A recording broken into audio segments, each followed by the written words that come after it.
I love humanity, just not people.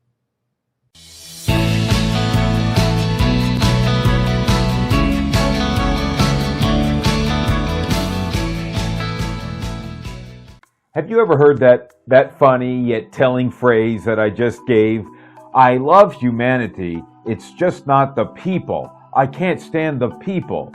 It's easy to say, I just love everyone, or I'm someone who's so loving. And yet we often will say that, but not love the person right in front of us. Not love the person at the checkout counter. Not love the person who says something that we don't like. That's a big difference. And so what happens is we end up with a good idea of loving other people, but it's just an idea. It's not something we're fully practicing. You may have heard love referred to this way: easier said than done. That's true about loving others as well. It is definitely easier said than done. And yet we know that it is so important to get it done. That is, it's so important not just to say that we love, but to actually love. It's so important not to say that we love humanity. It's so important that we love the person in front of us. And we know that from the scriptures too. Oh, it's so important to be loving. If we're not loving, then we're not a good witness of Christ, no matter what we might say. If we're not loving to other people, then our relationship with God probably isn't anything near what it ought to be. So we find great verses in the scripture that are imploring us to be loving, not just on paper, not just in word, not just in theory, but to really be loving. For example, take a look at these two verses. You know it from 1 Corinthians chapter 13, where it says, "But now, faith, hope, love, abide these three, but the greatest of these is love." Oh, so how important it is to life, to our Christian life, to our witness, to be loving. Here's another passage that reveals just how important it all is. 1 John chapter 4, verse 8, we read, "The one who does not love does not know God, for God is love." If we're going to be a believer, if we're going to have a good, strong Christian witness, we're going to absolutely need to be loving, for God is love. And because the one who does not love does not know God. Powerful, wonderful. So today, I want to share with you just a couple of things that might help you to be more loving to everyone that you meet and see, so that it goes not just from theory, but to practice. Not just from what's a good idea, but rather is to something that I do. Let's look at how to practice and be truly loving. So here's one thing to realize about love that's so important. You know, in the English language, there's one word for love, right? Did you know that in the Greek language, there's 3 words for love? Okay, so the 3 words have to do with romantic love, which is eros, or brotherly love, like our friends, which is phileo.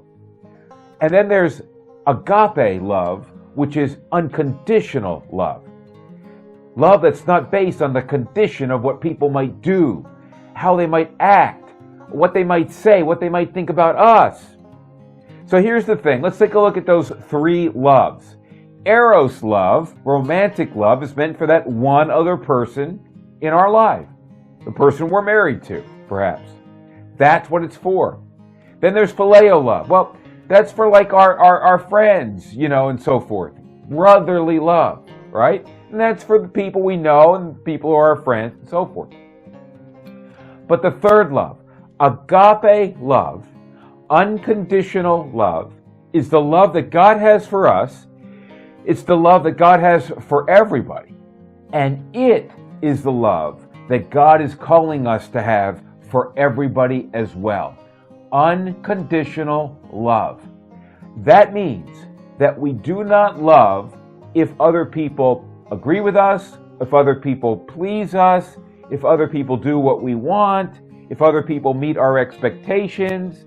In other words, we are not to just love on the condition that people meet our standards or what pleases us. So the first thing to realize about loving other people is our goal. Our goal has to be to love unconditionally. The truth is, if we're just loving on the basis of what others might do or whether they meet our expectations or not, or hold our views or not, then we're loving conditionally. And anyone can do that. Terrible people in history can love conditionally. We do not want to be that way. We want to set out and say, okay, listen, here's the goal. To love no matter what, to love without condition. To love everyone, no matter what they may do or not do. That is agape love.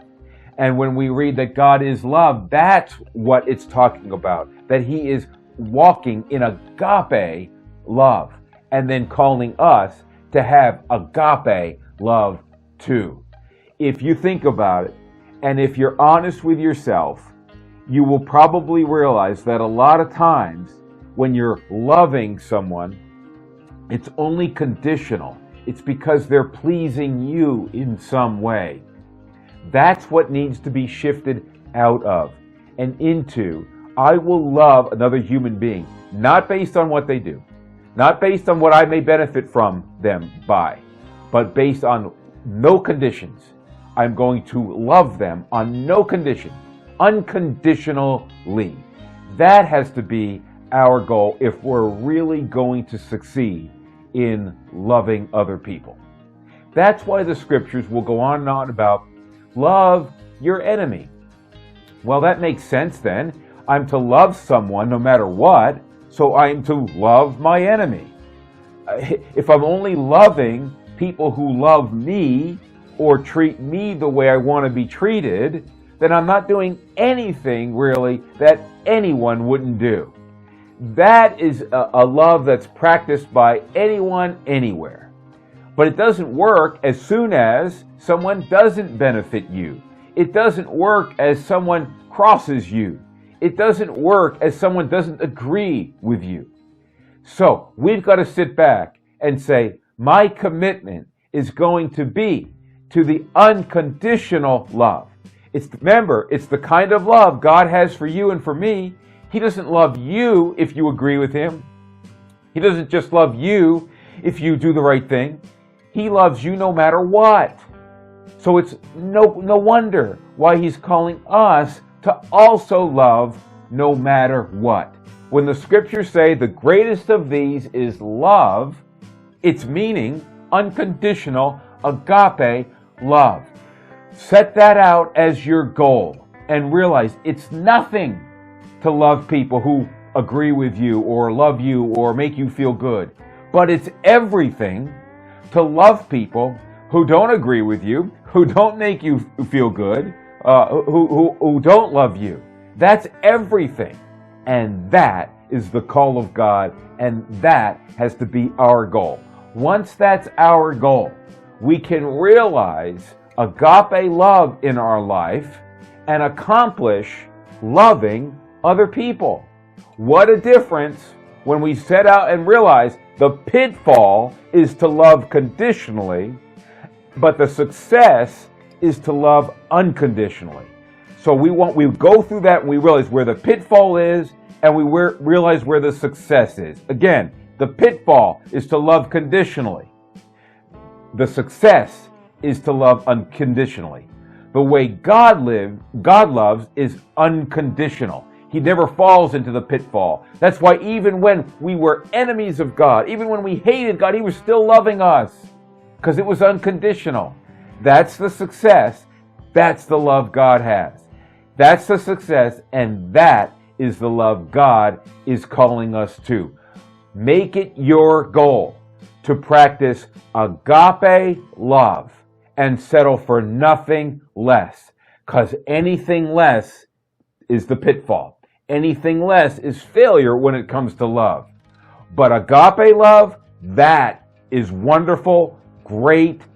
That is in the image of God, and that will mean success for you. Love other people no matter what. Here's a second way to really make love happen in your life. Again, holding to the goal of agape love, settling for nothing less than agape love. But the second thing is to say, okay, in order to love other people, I have got to be experiencing the love, the agape love of God Himself in my life. If I am not experiencing the agape love of God, I'm not going to be able to give it out to other people. If I am not living in God's agape, unconditional love for me, then I will be not practicing it in the life of others. That is a simple statement. So true. Simple principle. So true to understand. Once you are experiencing the agape love of God upon you and in your heart and in your life, then you will most naturally give it to other people. So this is so critical. This is so important to understand. Come to experience the agape love of God. Open your heart to it. Know the love of God. Let it flood your heart. When you do, it's going to come out. Agape love in from God is going to mean agape love out to other people. If you don't have, and you're not experiencing His love for you, then you will not have anything to give out to other people. What you'll do in that case is practice conditional love. That's what you will do, whether you're admitting it to yourself or not. But as soon as the agape love of God is flooding your heart, that's when you will be giving it out to other people. So look at this very significant passage. It says that very same point. 1 John chapter 4, verse 19 says this, we love because He first loved us.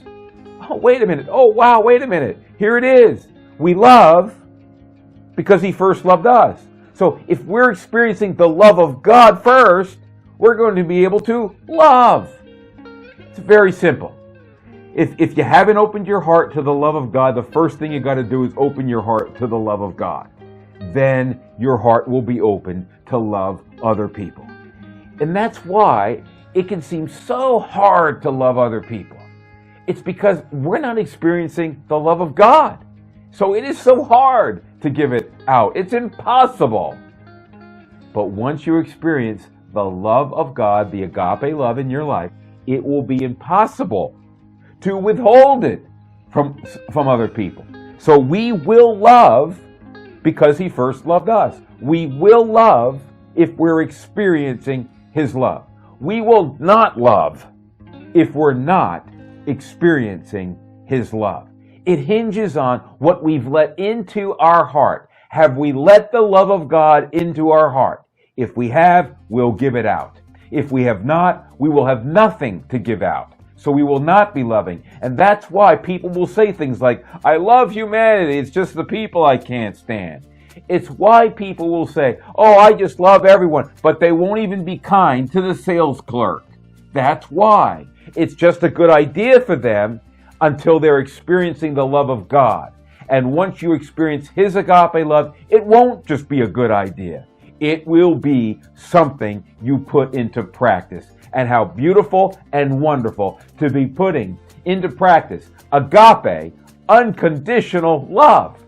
Wow, that's a powerful, wonderful life. That's a powerful walk with God. And that is where we have got to be when it comes to loving.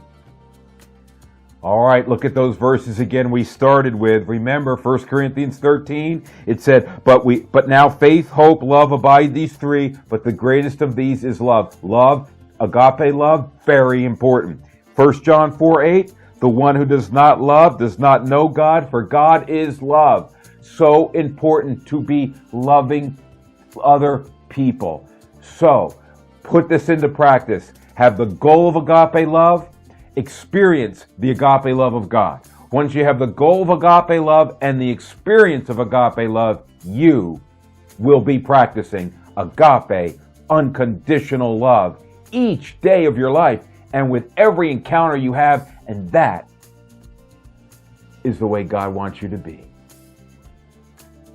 Thanks so much for being with us. So glad you've joined us. I'm so glad you're watching our devotionals and our top 50 questions.